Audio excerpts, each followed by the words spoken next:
নমস্কার, তোমাদের সবাইকে সানা স্মাইল এডুকেশন সেন্টারে স্বাগত জানিয়ে আজকের পর্বটি শুরু করছি। আজকে তোমাদের জন্য নিয়ে চলে এসেছি, তোমরা যারা 2024 সালে উচ্চ মাধ্যমিক পরীক্ষা দেবে তোমাদের জন্য এবিটিএ টেস্ট পেপার থেকে আজকে সমাধান করে দেখাবো। ভূগোল বিষয়ের পেজ নম্বর হচ্ছে AC 211। আগের পেজগুলো আমরা আগের ভিডিওতে সমাধান করে দিয়েছি, তোমরা যারা এখনও দেখোনি আমাদের ডেসক্রিপশন বক্সে লিঙ্ক দেওয়া থাকবে, সেখানে গেলেও পেয়ে যাবে। এছাড়া তোমরা ডাইরেক্টলি প্লে লিস্টে গেলেও পেয়ে যাবে। চলো দেরি না করে মূল বিষয় যাওয়া যাক। দেখে নাও যেগুলো এমসিকিউর প্রশ্ন উত্তরগুলো দেখে নাও, যেগুলো দাগ দেওয়া আছে সেগুলো উত্তর।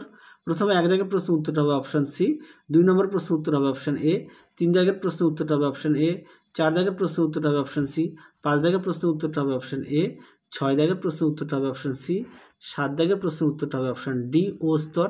আচ্ছা, 8 দাগের প্রশ্ন উত্তরটা হবে অপশান এ, 9 দাগের প্রশ্ন উত্তরটা হবে অপশান বি, 10 দাগের প্রশ্ন উত্তরটা হবে অপশান সি, 11 দাগের প্রশ্ন উত্তরটা হবে অপশান বি।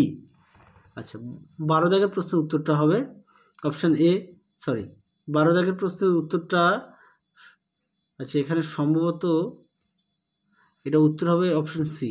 হ্যাঁ, তোমরা যদিও এটা করা নেই, আমি একটু কনফিউশনে আছি, তোমরা একটু কমেন্ট বক্সে জানিও। হ্যাঁ, আমি বলছি এটা অপশান সি হবে। চলো পরটা দেখো কী হবে। 13 দাগের প্রশ্ন উত্তরটা হবে অপশান এ, 14 দাগের প্রশ্নের উত্তরটা হবে অপশান বি, 15 দাগের প্রশ্নের উত্তরটা হবে অপশান বি। তারপরে দেখো 16 দাগের প্রশ্নের উত্তরটা হবে অপশান বি, 17 দাগের প্রশ্নের উত্তরটা হবে অপশান সি, 18 দাগের প্রশ্নের উত্তরটা হবে অপশান বি। তারপর হচ্ছে 19 দাগের প্রশ্নের উত্তরটা হবে অপশান সি, 20 দাগের প্রশ্নের উত্তরটা হবে অপশান এ, 21 দাগের প্রশ্নের উত্তরটা হবে অপশান সি ভারত। চলো এর পরে যে প্রশ্নগুলো আছে কি আছে, নিম্নলিখিত প্রশ্নগুলির উত্তর দাও, বিকল্প প্রশ্নগুলি লক্ষণীয়। প্রথম প্রশ্ন আছে কি, ক্ষয়ের নিম্নসীমা কি? চলো এই প্রশ্নের উত্তরটা তোমাদের দেখাবো। দেখো ছোট্ট করে লিখে দেওয়া আছে, নদীর সর্বনিম্ন ক্ষয়কার্যের সীমা, অর্থাৎ যে সীমার নিচে নদীর ক্ষয় ক্ষমতা কমে তাকে নদী ক্ষয়ের নিম্নসীমা বলে। তোমরা উত্তরটা এখান থেকে এই পর্যন্ত লিখবে। চলো পরের প্রশ্ন কি আছে। পরের প্রশ্ন দেখো, পুনর কি অথবা দিয়ে দেখা আছে, পুনর কি? দেখো এই প্রশ্নের উত্তরটা সুন্দর করে লিখে দিয়েছি। কি আছে, চুনা পাথর যুক্ত অঞ্চলের সিংহল ও সোয়ালহোল অপেক্ষা বড় দ্রবণ স্রোত গর্তকে পুনর বলে। চলো পরের প্রশ্ন দেখো কি আছে। 2 দাগের আছে কোরাল ব্লিচিং কি? দেখো প্রশ্ন উত্তরটি, কোরাল ব্লিচিং তখন হয় যখন প্রবাল তাদের উজ্জ্বল রং হারিয়ে সাদা হয়ে যায়। সমুদ্রের জলের স্বাভাবিক তাপমাত্রা বৃদ্ধি প্রবাল ব্লিচিংয়ের সবচেয়ে বড় কারণ। চলো পরের প্রশ্ন দেখো কি আছে, সম্মুখ তটভূমি কাকে বলে? দেখো প্রশ্ন উত্তরটি আমি লিখে দিয়েছি, দেখে নাও।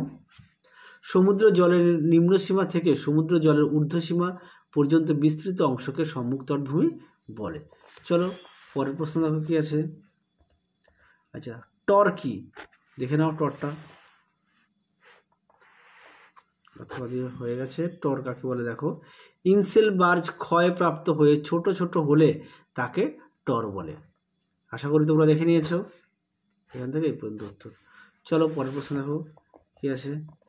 4 দাগের ডেভিস ত্রয়ী কাকে বলে? দেখো প্রশ্ন উত্তরটি, ডেভিস ত্রয়ী বলতে ভূমির উপর গঠন পদ্ধতি ও পর্যায়কে একত্রে ত্রয়ী বলা হয়। তার আগে বলি, তোমরা যারা আমাদের চ্যানেলে নতুন দেখছো সবাইকে অসংখ্য অসংখ্য ধন্যবাদ।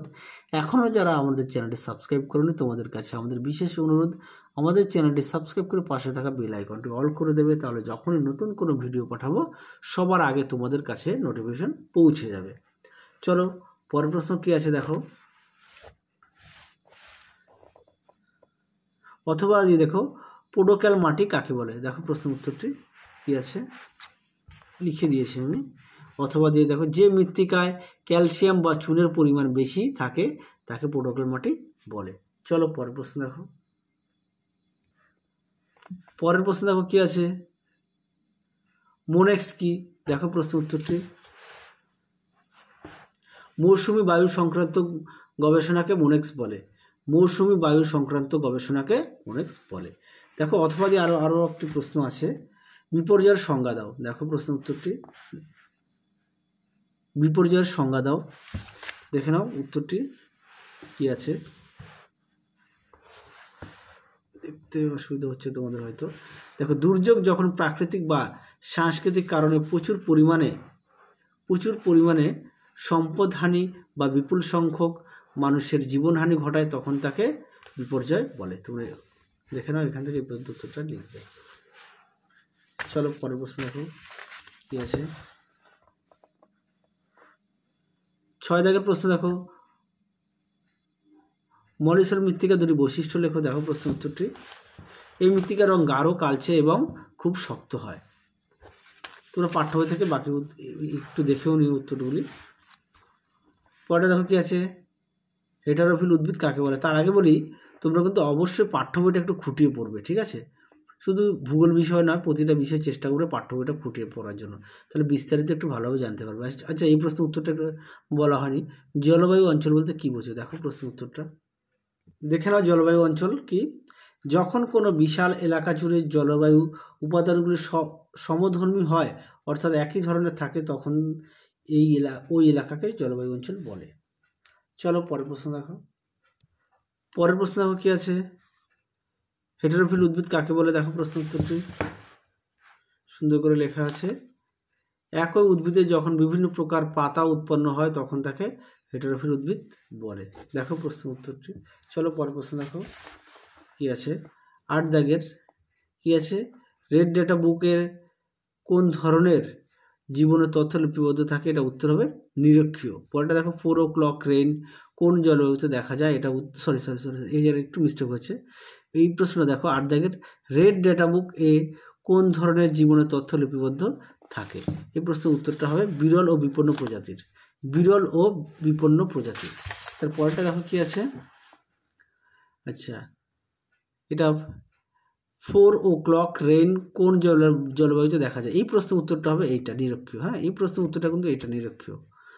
ঠিক আছে, পরেরটা দেখো কি আছে, শিক্ষকের শিক্ষাদান কোন স্তরের অর্থনৈতিক ক্রিয়াকলাপ? এটা উত্তর হবে, দেখো এখানে লেখা আছে 3য় স্তর। পরেরটা দেখো, কেরলের স্থানান্তর কৃষি কি নামে পরিচিত? এটা উত্তর হবে পোনাম। পরেরটা দেখো, বাগিচা কৃষির একটি ফসলের উদাহরণ দাও। এটা উত্তর হবে চা। উত্তরটা কি হবে? চা। পরেরটা দেখো কি আছে, পিএমআর কি? দেখো প্রশ্ন উত্তরটি লিখে দিয়েছি আমি। পিএমআর কি? পিএমআর হলো বিপর্যয় মোকাবিলা, প্রস্তুতিকরণ, প্রশমন এবং পুনরুদ্ধার করাকে একত্রে পিএমআর বলে। পরের প্রশ্ন কি আছে, পণ্য সূচক কি? দেখে নাও প্রশ্ন উত্তরটি। কোনো শিল্পের কাঁচামালের ওজন ও উৎপাদন পণ্যের ওজনের অনুপাত, তাকে পণ্য সূচক বলা হয়। পরে দেখো কি আছে, ক্রিয়ামূলক অঞ্চল বলতে কি বোঝো? দেখে নাও প্রশ্ন উত্তরটি। এই প্রশ্ন উত্তর হয়ে গেল, অর্থনৈতিক কার্যকলাপের উপর নির্ভর করে গঠিত যে অঞ্চল, তাকে ক্রিয়ামূলক অঞ্চল বলে। দেখে নাও উত্তরটি তোমরা। পরেরটা দেখো কি আছে, পৃথিবীর রাসায়নিক রাজধানী কাকে বলে? আরও একবার বলছি, পৃথিবীর রাসায়নিক রাজধানী কাকে বলে? উত্তর হবে ডেলওয়ার। উত্তরটি কী হবে? ডেলওয়ার। পরটা দেখো, একটি পরিকল্পনা অঞ্চলের নাম লেখো। এটা উত্তর হবে দাক্ষিণাত্য মালভূমি অঞ্চল। আরও একবার বলছি, একটি পরিকল্পনা অঞ্চলের নাম লেখো। এটা উত্তর হবে দাক্ষিণাত্য মালভূমি অঞ্চল। চলো তাহলে তোমাদের যে 2 দাগের যে প্রশ্নগুলো ছিল 14টি, সমস্ত প্রশ্ন উত্তর তোমাদের দেখিয়ে দিয়েছি। আজকের মতো এখানে সমাপ্ত করছি। আবার দেখা হবে পরবর্তী ভিডিওতে। তোমরা সবাই সুস্থ থাকো, ভালো থাকো, টাটা।